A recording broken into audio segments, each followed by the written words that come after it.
All right, hello y'all. Not really sure how to talk about this one, but basically, yeah, the documentary, like that got me interested in this topic, is called "The Rape of Nanking." It's about a young Chinese American author's journey into the darkest reaches of humanity as she researched and wrote her best-selling book, "The Rape of Nanking." Um, so, the book that she references, "Rape of Nanking," was a World War II event in which 300,000 Chinese women, soldiers, and children were in a matter of weeks systemically raped, tortured, and murdered by invading Japanese forces. And apparently, like, this is one of the worst atrocities in World War II. And it's just kind of interesting. I just never really heard about it before, so that's why it's really yeah, interesting for me in my case. So the documentary, to be honest, is not that great because it has the feel of like like made for TV sort of documentary. Like, so anyway, I think that I do believe this author, Iris Chang, who the documentary is about and about her journey, like researching on King and how much it made her depressed. She did end up committing suicide because of just how yeah harrowing, I guess, the experience was for her to like research this book that, or this topic that, at least in her time when she was looking up information about the rape of Nanking, no, there was not much information about it. And after the release of her book, there was a significantly renewed public interest in Japanese wartime conduct in China, Korea, the Philippines, Southeast Asia, and the Pacific. So her work to, like, yeah, just research this massacre that happened over a course of, I think, 6 weeks in the town of Nanking, um, by Japanese soldiers. Yeah, it was really significant and definitely brought to light this and, in effect, yeah, other Japanese wartime conduct in, yeah, some in surrounding areas.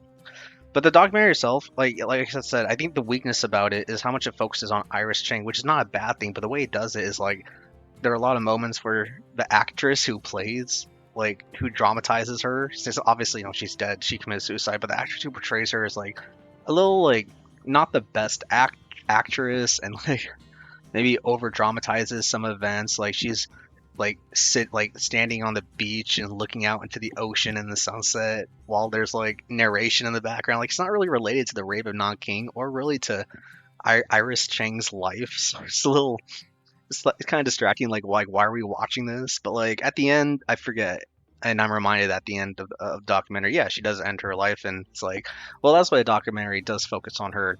So anyway, it's not like a great documentary, but it's interesting to think about how documentaries are made and like why they're made, how they're made. Um, because like this is about person really who just went through depression researching this really gruesome uh historical event and, tragic humanitarian crisis, and like she couldn't like find much about it. So yeah, like interviews with survivors, obviously, and even still some denial from prominent Japanese leaders, like not all of them, because reading about the book, turns out that, okay, wait, I can't see anymore, but a lot of Japanese people do agree with, I think, what the international courts like sort of consensus on what happened in Nanking, which is basically that like 200,000 plus people were killed and 20,000 plus people were raped.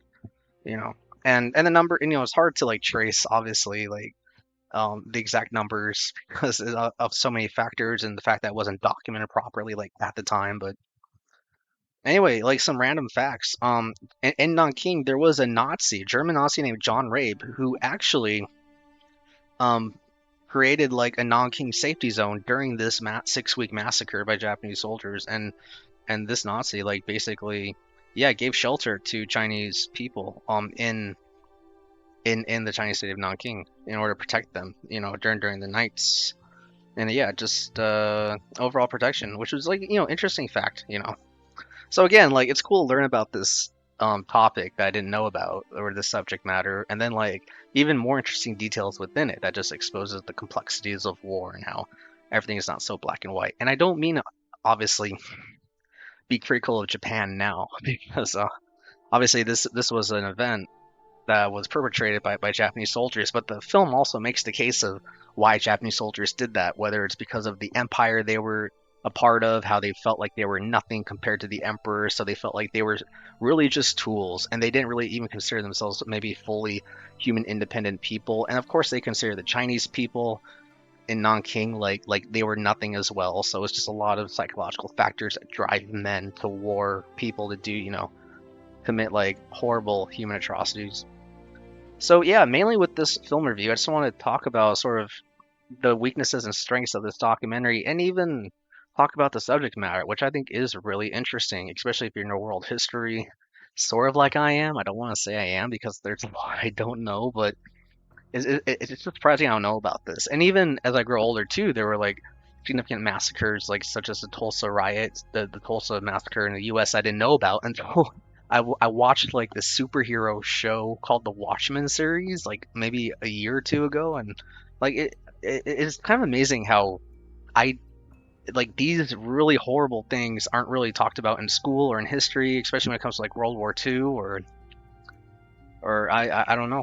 It kind of brushed upon, like brushed off for some reason. I don't know why. I am kind of curious why this atrocity at Nanking wasn't really, I don't know, gets talked about at the time. Like Iris Chang, the author, was trying to find information about it, and so anyway, that is my long rambling on the Rape of Nanking. I think it's a pretty good documentary. I think there's a better documentary on Nanking that's called Nanking, just like one word.